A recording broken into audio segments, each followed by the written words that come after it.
Can the carnal heart be transformed?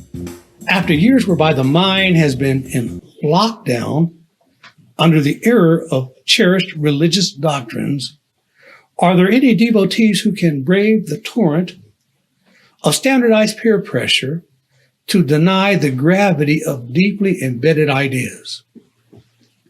Compounding the metaphoric inquiry, I further ask, can such saints, so as to lurch forward to freedom, change their diapers of human contamination so as to embrace Bible evidence? Our series, Covert CIA Evangelist, begins the study by posing these very questions. To answer, I assure you that there are such men, saints who walk by faith. I point to ancient Peter as a divine type. Type means example or metaphor. He had the intestinal fortitude to leave the comfort of the old ship of Zion and stand with Christ on the angry sea. In his example, we have our encouragement. Only men of his fortitude can be chosen by Father as his leaders today. They are needed to compel the children to likewise cast off their self-imposed shackles of fear. Today we rise to fulfill Peter's metaphor so as to feed the mature Christians, the sheep. Yes, we become divinely ordained teachers. So today, March the 9th, 2024, we shed more light on our last study by releasing the next one, 50.5. It is entitled, Coming Cloud Coronation, Part 2. I opened Revelation 14 to see that someone is enthroned on a cloud who is defined not as Christ, but as one likened unto the Son of Man. Today's study will show that our evidence of his empowerment will not be overtly visible, meaning that initially our only indicator of his enthronement will be made manifest by Bible doctrine.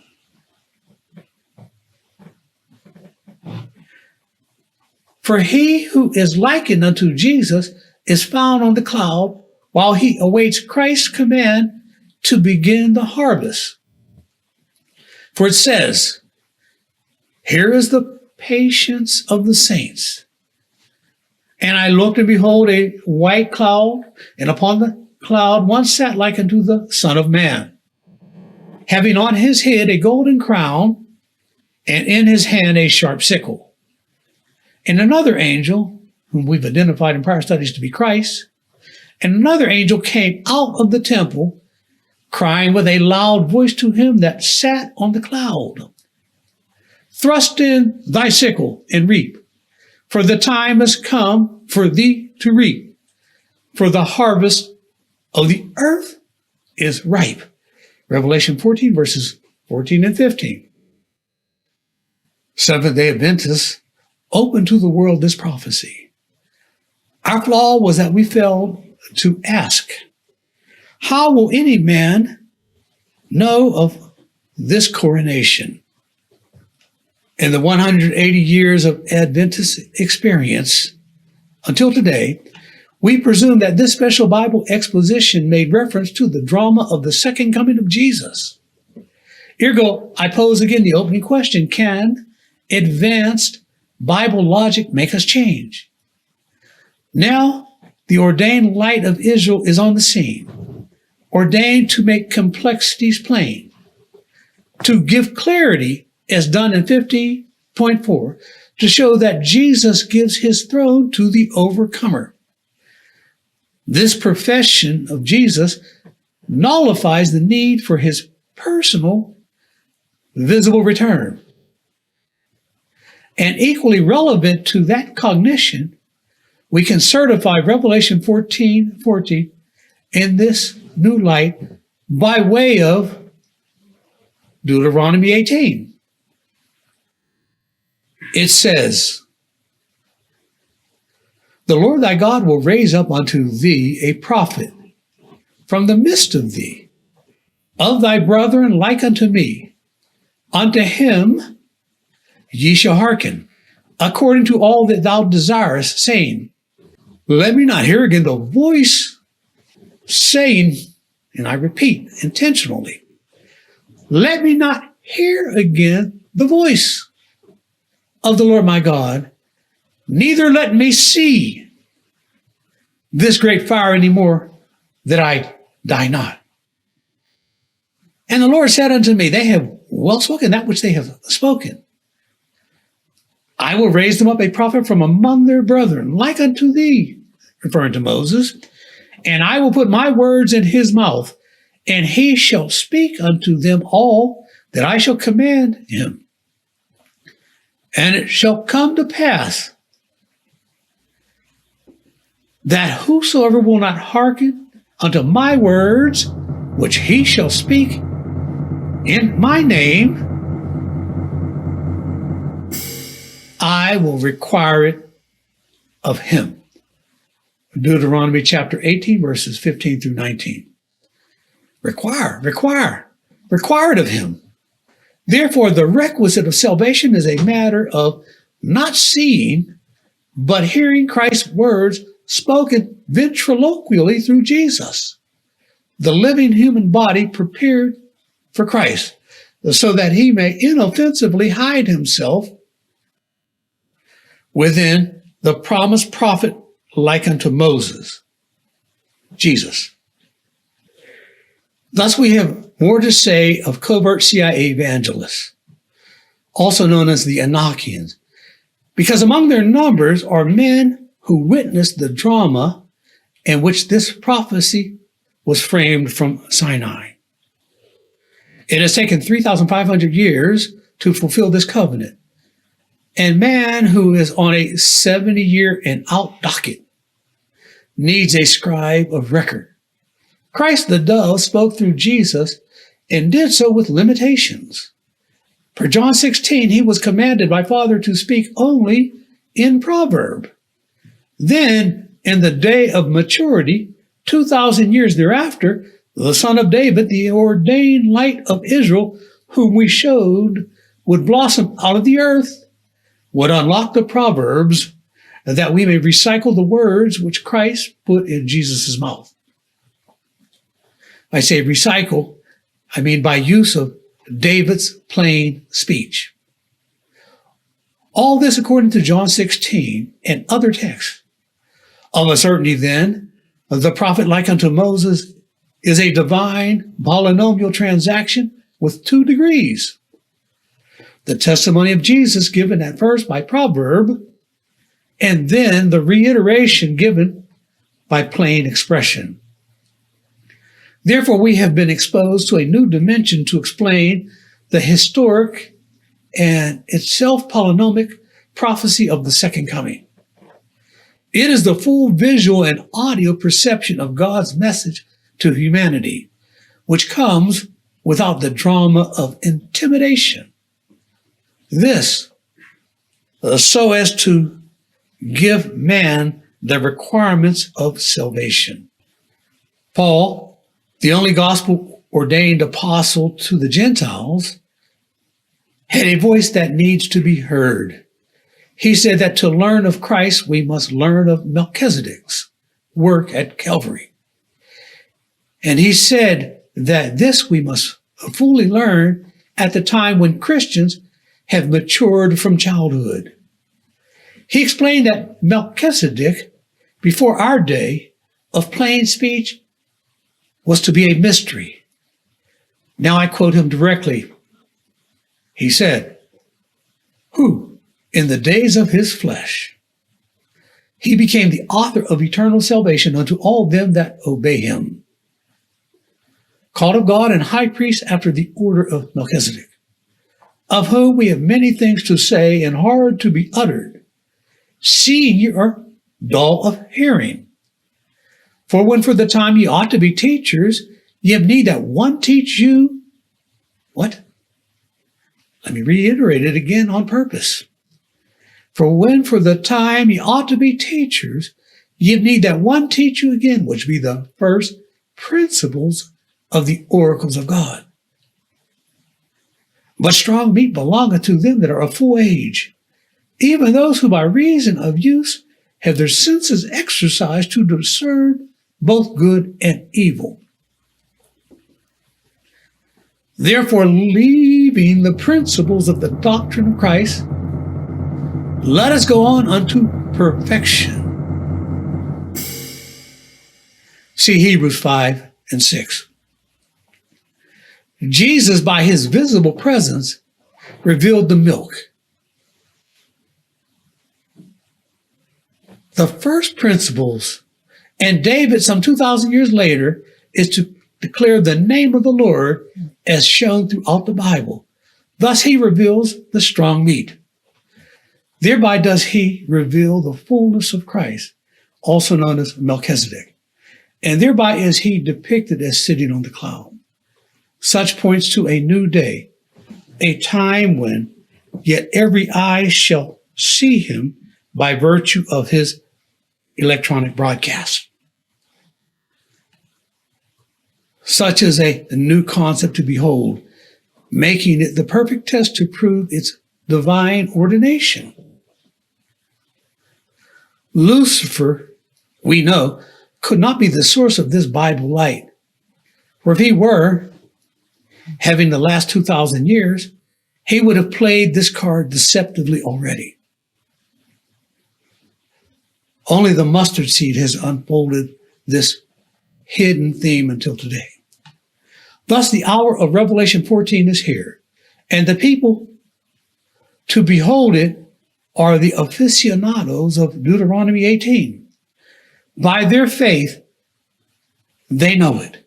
In fact, that prophet told us in Matthew 24 that the Son of Man would come at an hour.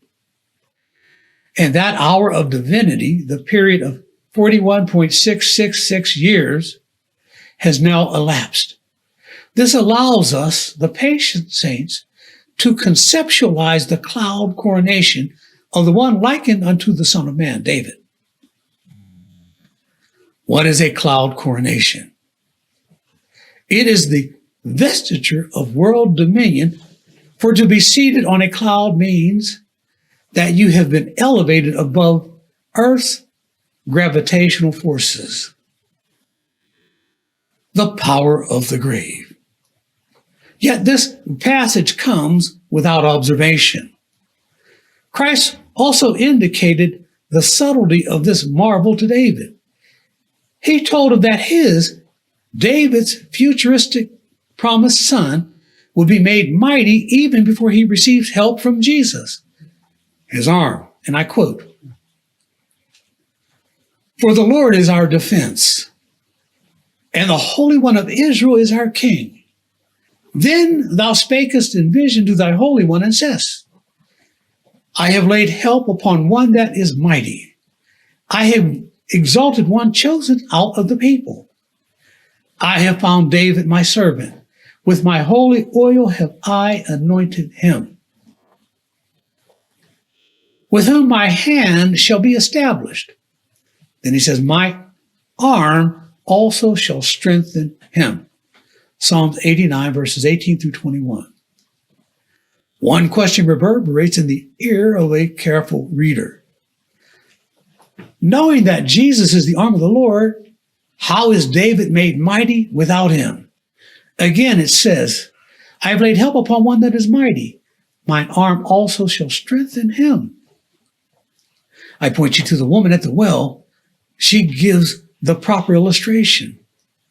Her perception of Jesus' might was fostered only when she heard his message. Before then, she at first seemed sulkily snarky, saying, "For you, a Jew, have some nerve to ask of me, a Samaritan, water. All other times the Jews have no dealings with us." In this we see the crux of my opening ponderments. Champions of God can quickly reverse their preconceptions, for she changed her notion of the first coming of Christ. Why not with the theme of David's might also? For the kingdom of heaven cometh not with observation. Luke 17, verse 20. I tell you that his cloud shall first appear doctrinally, and by its so doing, the subtlety will prove the justice of the gift of dominion to those who, by Bible faith, seize on it as their talent. The fate of all others will be sealed in the ensuing time when every eye shall more easily see it. This shows the necessity of, get this, the two stages of Jesus' victory. Humans have adversity to bright light.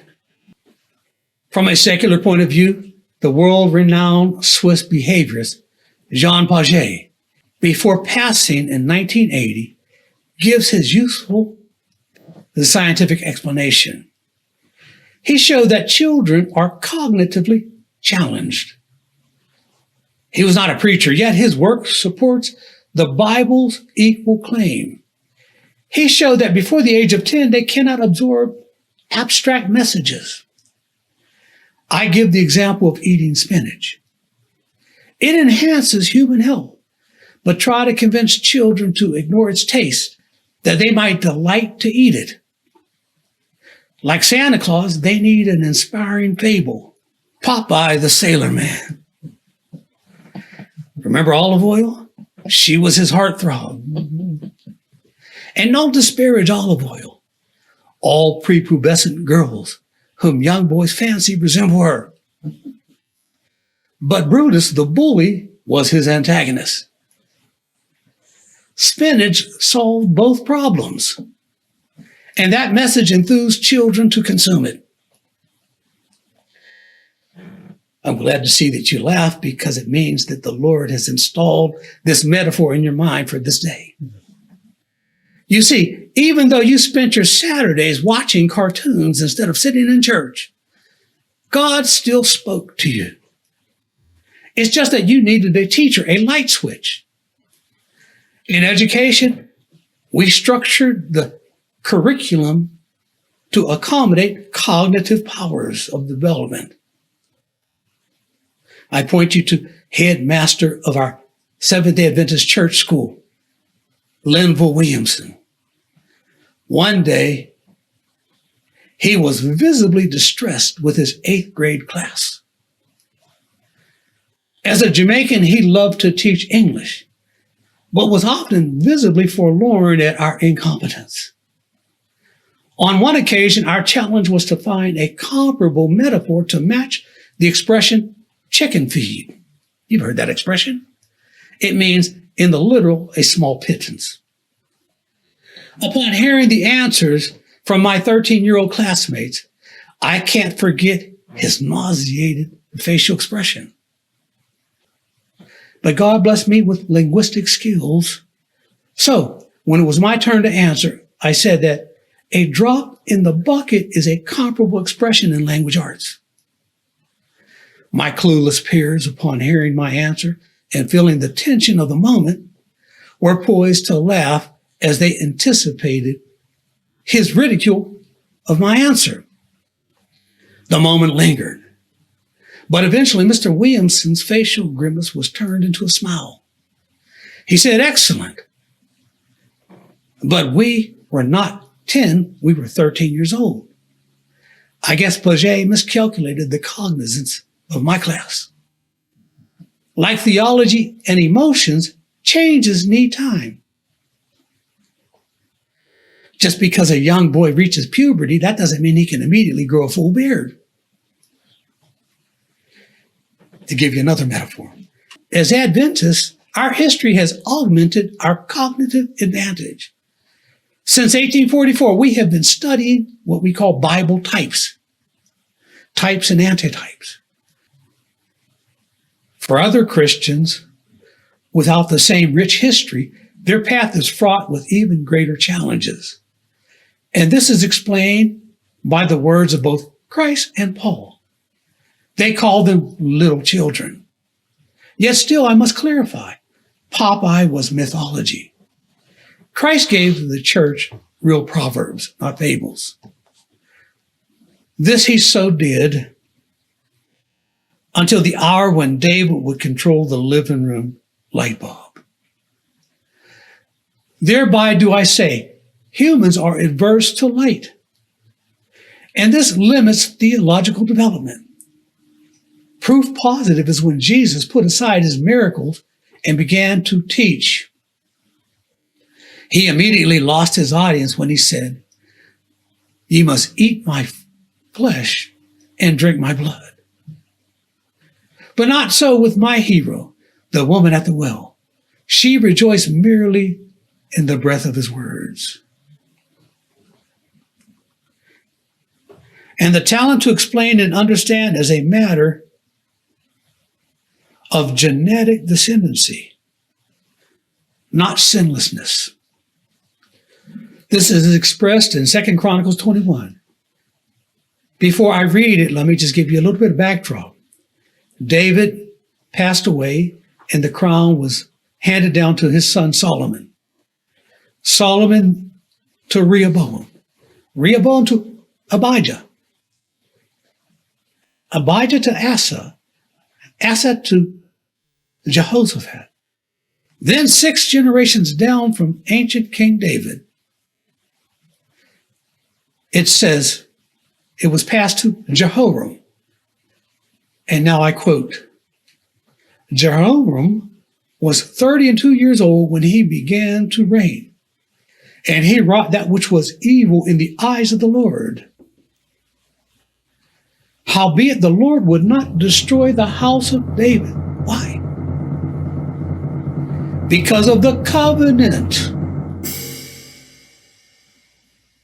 Because of the covenant that he had made with David. And as he promised to give a light to him and to his sons forever. 2 Chronicles 21, verses 5 through 7. David's light is still with us. Both he and Solomon were Bible authors.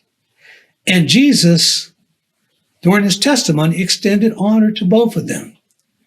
But this text shows that even 6 generations later, the covenant was still valid. Christ deemed himself covenant bound to preserve the house of David, even though his posterity was evil. And our faith is that he preserved his light until this hour, 3,000 years later. Jesus was not genetically part of that descendancy. He was still the son of David, but by another medium, which requires language art skills to understand.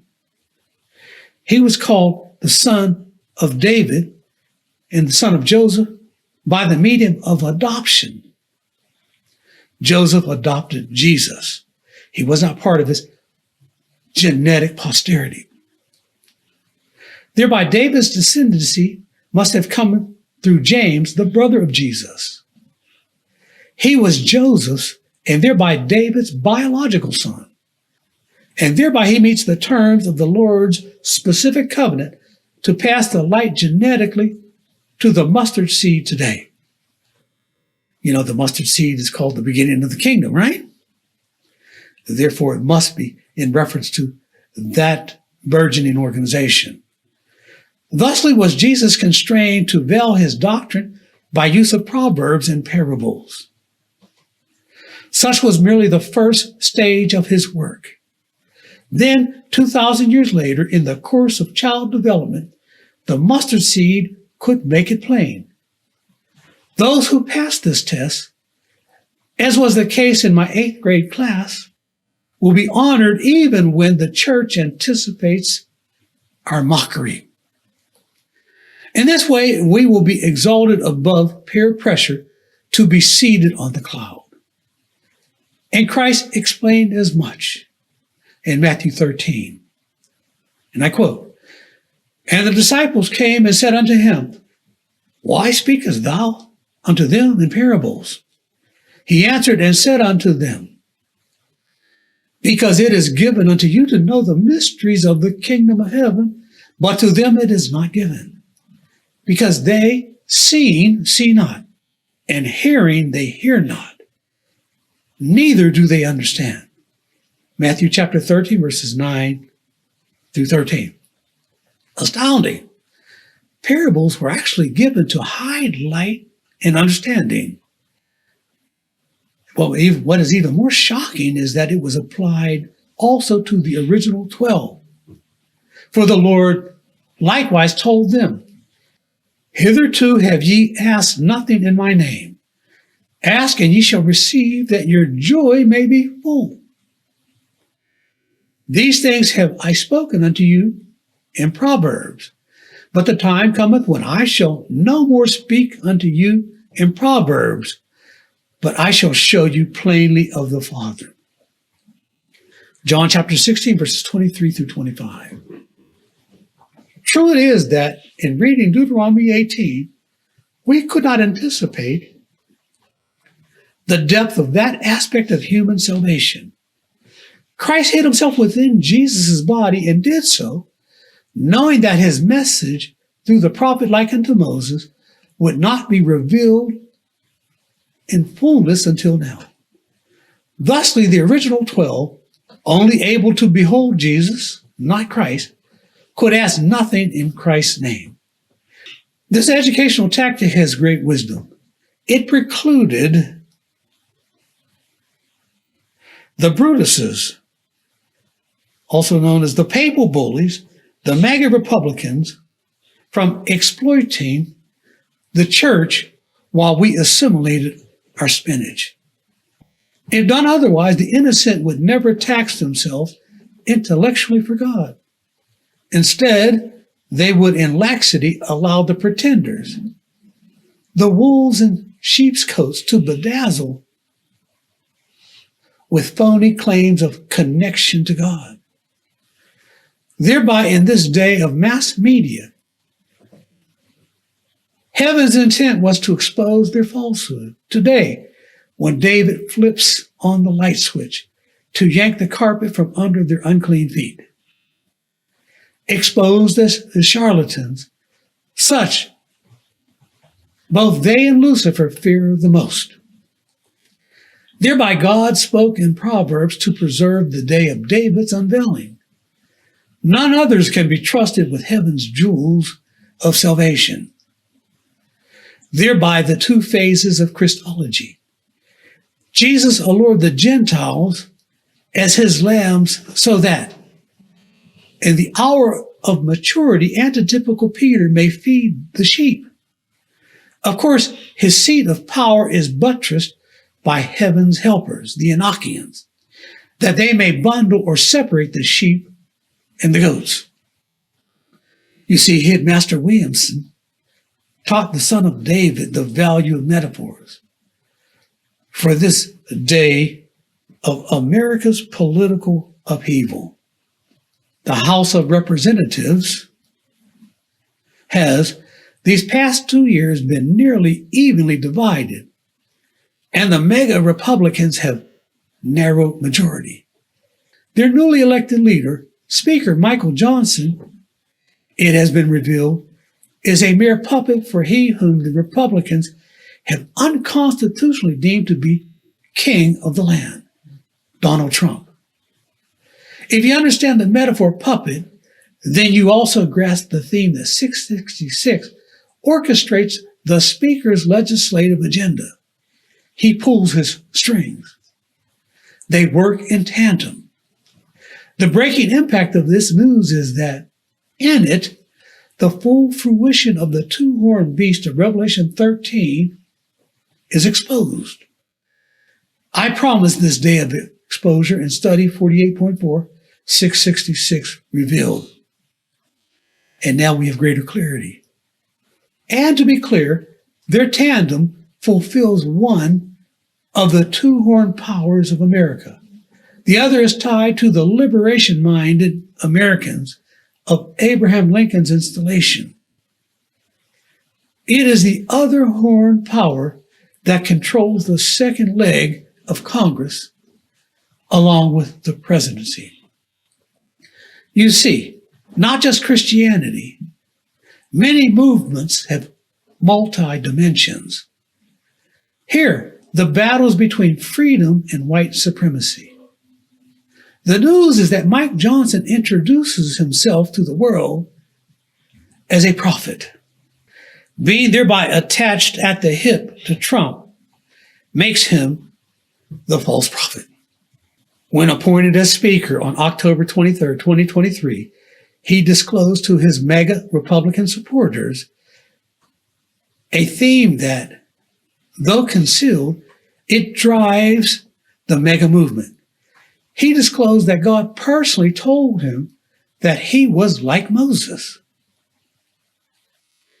Now the mustard seed from Deuteronomy 18 exposes the biblical gravity of his false claim. He, Mike Johnson, deemed to use as the icon of his deception the prophet like unto Moses, the prophet who ushers in humanity's judgment. For it says, and I requote, I will raise them up a prophet from among their brethren, like unto thee, Moses, and whosoever will not hearken unto my words, which he shall speak in my name, I will require it of him. And if thou say in thine heart, how shall we know the word which the Lord hath not spoken? If the thing follow not. So this should give you your peace. If the thing follow not, nor come to pass, that is a thing which the Lord hath not spoken. But the prophet hath spoken it presumptuously. Thou shalt not be afraid of him. Deuteronomy 18 through 22. We need not have fear then of 666 and Mike Johnson's prognostications. Yet the proverbial 8th grade class of children, unskillful to choose the good and refuse the evil, are befuddled over symbolic Bible speech. How much more so then when we now know that the prophet like unto Moses comes in 2 stages. The first before Calvary and the second today when proverbs are made plain. Well knowing that Christians suffer from cognitive retardation, after all, Paul says that they cannot consume strong meat. Lucifer seeks to exploit the dullness of the human heart. Yet, we must be at peace since God has vested in David a 2-punch response to this deception, which are ancient David's writings and his son, the mustard seed's use and deployment of his work. Psalms 37 says, fret not thyself because of evil doers, for they shall be cut off. But those that wait upon the Lord shall inherit the earth. For yet a little while, and the wicked shall not be. Psalms chapter 37, verse 1, verse 9, and verse 10. Wow. Inheritance of the earth by the patient saints, along with the obliteration of the wicked. Is not this a monumental prophecy to us by David? Such is the meaning behind Revelation's Cloud Coronation. Never beforehand in Bible history has earth's title been passed to the righteous. Ancient David is hereby speaking of a unique moment in time, the drama of this very hour. You did not perceive this before because David's son, and not Lucifer, is the Bible S-U-N, or light of the morning. It comes in the day, as ancient David declared, when the wicked are to be eternally defeated. Lacking in proper Bible cognition skills, all beforehand presumed the need to wait until the second coming to see this hour of glory. Good thing then that Christ delivered his testimony in proverb, so that David, and I speak of the ancient patriarch, can in this moment expose to the world hell's folly and do so from his written work. He can also, through the voice of his descendant son, express the demise of 666 and the false prophet. This is just as Revelation 16 declares. So we need not fear, brethren, for it says in verse 13, "And I saw 3 unclean spirits like frogs come out of the mouth of the dragon, and out of the mouth of the beast, and out of the mouth of the false prophet." Revelation 16:13. History also debunks the claims of the current Speaker of the House by noting that God called great men like Abraham, Isaac, Jacob, and Moses et al. By their parentally assigned names. Thereby such is a good use of literal speech. The Lord is a master at both. This fact forces the saints today who have sharp and adult cognition skills to wonder, why does not God personally communicate to Mike Johnson in the same way? We can only conclude that either he is lying about the source of his inspiration, or he is so bereft of honor that to speak with him, God needed to use the mirage of a historical legend. Even Jesus, he who was the actual prophet like unto Moses, was not thusly named.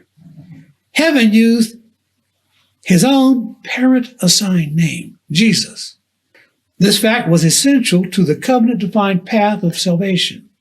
It was the agreed-upon duty of the Jews of his day to pass the Deuteronomy 18 test by discerning the hidden presence of Christ on Jesus, the prophet. After all, they demanded of Moses that Christ should protect their delicate heirs by speaking through Moses. But as stated, there is a second phase. Today, the same test is revisited upon us. We too must, not visibly, but theologically discern Christ. Only mustard seed adherents have risen to pass the test. Only they can be the second arm of the prophet like unto Moses. And on this point, we have the Samaritan woman at the well to boost our convictions.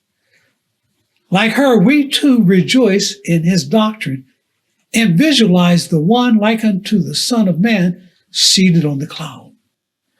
Those who cannot will never be teachers. And should they find salvation, it will come to them as Paul prescribed.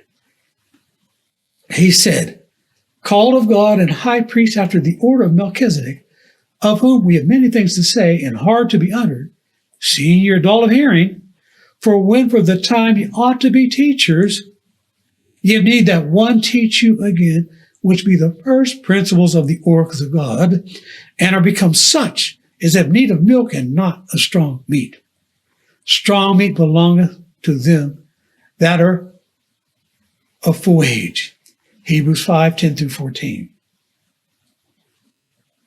Good thing that Christ shall send his kindergarten teachers, also known as his covert CIA evangelists, those whom we call Enochians, to help the 144,000 to educate the children. His grace and love seem to be boundless. Grace indeed. God measures the pureness of the heart and not the IQ to determine our salvation. Let us read Jude 14. "And Enoch, also the seventh from Adam, prophesied of these, saying, Behold, the Lord cometh with 10,000s of his saints, to execute judgment upon all, and to convince all that are ungodly among them of all their ungodly deeds which they have ungodly committed, and of all their hard speeches which ungodly sinners have spoken against him." Jude, verses 14 and 15. Thereby shall we proceed to qualify a subdivision of these Enochians as the 24 elders. They are Hebrews who fortify Moses' work. This is as shown from Revelation 4 and 5. Of them did Moses teach in Deuteronomy 31 and 32, and I quote, "Gather unto me all the elders of your tribes and your officers, that I may speak these words in their ears, and call heaven and earth to record against them. For I know that after my death ye will utterly corrupt yourselves, and turn aside from the way which I have commanded you. Give ear, O ye heavens, and I will speak, and hear, O earth, the words of my mouth. My doctrine shall drop as the rain, my speech shall distill as the dew, as the small rain upon the tender herb, and as the showers upon the grass. Because I will publish the name of the Lord. Ascribe ye greatness unto our God. He is the rock. His work is perfect, for all his ways are judgment, a God of truth and without iniquity. Just and right is he. They have corrupted themselves. Their spot is not the spot of his children." Deuteronomy chapter 31, verses 28 and 29, and chapter 32, verses 1 through 5. Whether they be literal 24 elders or more, I cannot now say. But what is clear is that in the beginning of church history, the elders were gathered to receive a message from Moses. They served as his megaphone. In Hebrew history, the laity sought the elders to receive God's wisdom. But let it be known, their mission was the assignment to validate Moses' work. Again, he said, "I call heaven and earth to record against Israel." But why the need for two separate and distinct targets for their tutelage? Heaven and earth. The unfallen angels of heaven, already knowledgeable of this controversy and being eternal, are better witnesses in heaven than any human, making Moses' speech, if intended for them, to be vain. Therefore, these elders were assigned to teach a subset of heavenly beings, those to be raptured. That's my restructure of that historic Christian term. Those to be raptured from earth, Enochians, or people from lands that had no knowledge of the Hebrew movement. Of them, David spoke in Psalms 89, verse 7, when he said, "God is greatly to be feared in the assembly of the saints, and to be had in reverence of all them that are about him." This assembly of saints, and we're talking about the saints, not the 24 elders, it has been proven, is sighted on the red cloud of Jupiter. And in Moses' day, they were to be future nominees to be selected by Christ as chosen political leaders from every other land and generation, also known as the four beasts of Revelation 4 and 5. Collectively, they were masters of their own cultures. But being ignorant of Hebrew election, they needed 24 elders to be their headmasters. Resurrected and then ascended after Calvary, these headmasters were to begin their leadership. Mind you, the world population would swell over this span of time from Sinai to today, so that our population has likewise swelled to nearly 8 billion, yielding the number of the raptured Enochians to be what I estimate nearly 300,000 students for these 24 elders to shepherd. Such is an inkling of the duty of the elders in heaven. But there are throngs on earth who were never educated in Bible faith also. Thus, in the harvest, earth needs them too. After all, God loves the world and desires to convince all of his justice so as to defeat Lucifer's opposite claim. Accordingly, do these witnesses elected by Moses serve as a special branch of the Lord's covert CIA intelligentsia. They also abide in the same place where the Garden of Eden, the Ark of the Covenant, and the four beasts are located. Yes, indeed, they govern, and such is the only logical reason, for this was Jacob's blessing. His seed was to rule the nations. They teach for another reason. Moses' doctrine has distilled as the dew and as the small rain upon the tender grass.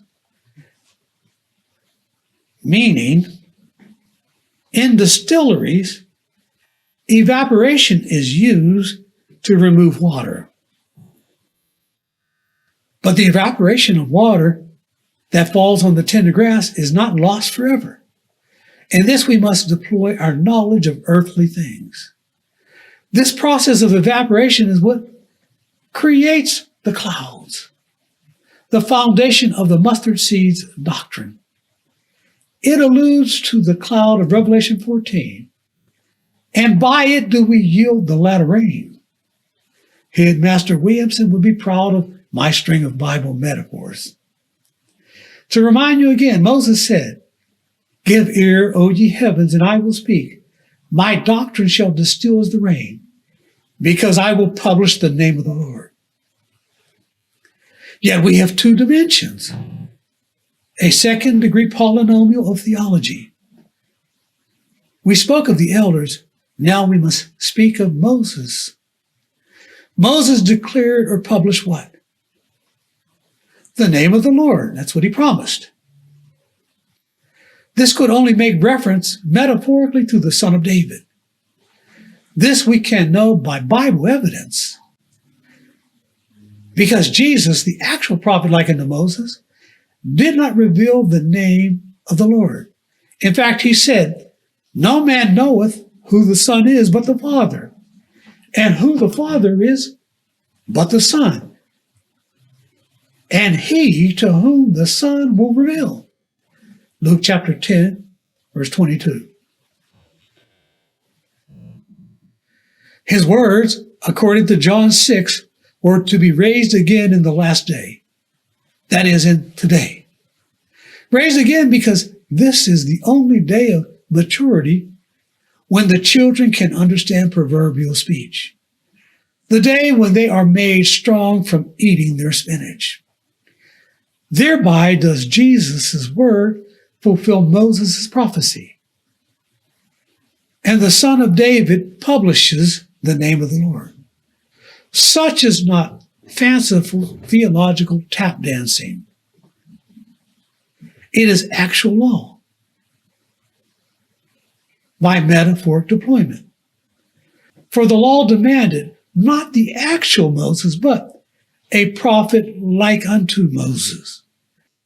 The expression like unto is an artistical communication to indicate abstract speech,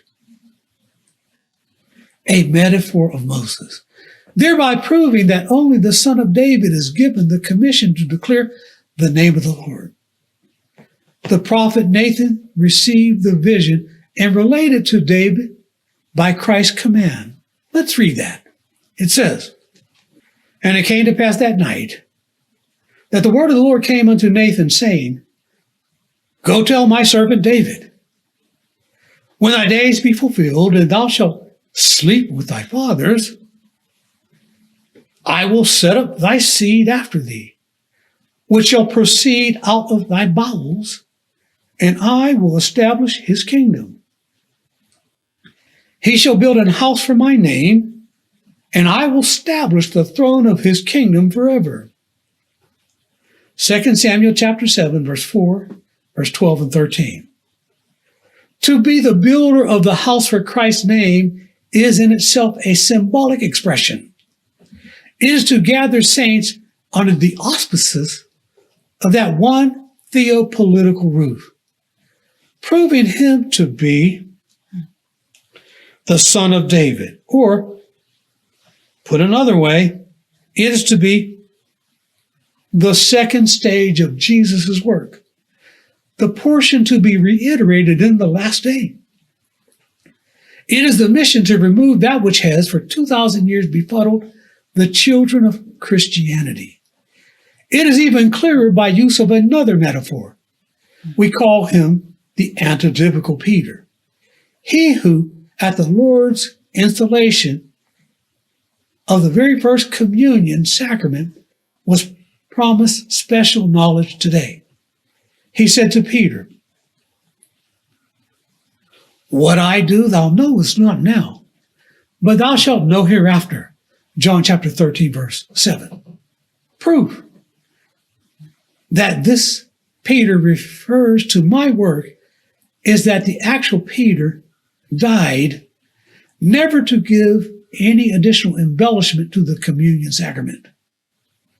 But be not mistaken, the term the Son of David is not a metaphor, for he is the literal descendant from David's genetics, David's internal reproductive organs, his bowels, as promised to ancient David in vision, cited already from 2 Samuel 7. The keystone revelation is that without the help of Mike Johnson or Donald Trump, no, not even the Christian evangelical community, nor even the help of the Seventh-day Adventist Church, David will declare the separate and distinct identity of Christ, his name, the power who rested upon Jesus. Thereby, he defines both Christ and Jesus. This he does with one caveat. He uses the witnesses that Moses has amassed to prove to the immature minds of the globe that Mike Johnson, a Southern Baptist, is a phony. All can easily see that to be anointed by Christ to be like Moses, he would thereby need to honor Moses' law. The very law that Moses swore before heaven and earth that Israel was destined to abrogate. Meaning that Mike Johnson would need to be, in fact, that which he is not, a Sabbath keeper. This along with many other legal disqualifiers. Ergo, have Moses' fellows today become exonerated. Both the elders and the beast of Revelation 4 and 5 credit Jesus' blood for their redemption. It says, "And I beheld, and lo, in the midst of the throne, and of the four beasts, and in the midst of the elders, stood a lamb as it had been slain. And when he had taken the book, the four beasts and 24 elders fell down before the Lamb. And they sung a new song, saying, Thou art worthy to take the book and to open the seals thereof. For thou wast slain and hast redeemed us to God by thy blood out of every kindred and tongue and people and nation, and has made us unto our God kings and priests, and we shall reign on the earth." Revelation chapter 5, verses 4 through 10. Those elders have never before been venerated. Moses said that with his death, they would all corrupt themselves. And he hit the mark, somewhat suggesting that they needed to be resurrected, you see. More will be said in our next study, 50.6. But before closing, I anticipate your question. How is it that you expect the 24 elders and the Enochians to be trusted when they, like the collage of MAGA Republicans, are their equals in sin? Why cannot then they, the false prophets of MAGA Republicanism, also be our elders? The answer, all their heavenly companions have changed their song by virtue of the shed blood of Jesus. They will tell you that yesterday's corruptions have been reversed, and they have learned the path back home. This is their new song. If you ask them, they will retort. My days of old I have grown to spurn. Christ's light I did demean. My childish heart caused my downward turn, but now I've been redeemed. The blood of Jesus absolved my shame, and his grace should men esteem. Put down the theme of the Antichrist. Skin tone can't make you sheen. The words of David reveal Christ's name, and I exalt in his regime. I rejoice today in God's delight and receive his fair sunbeam. With that, we close.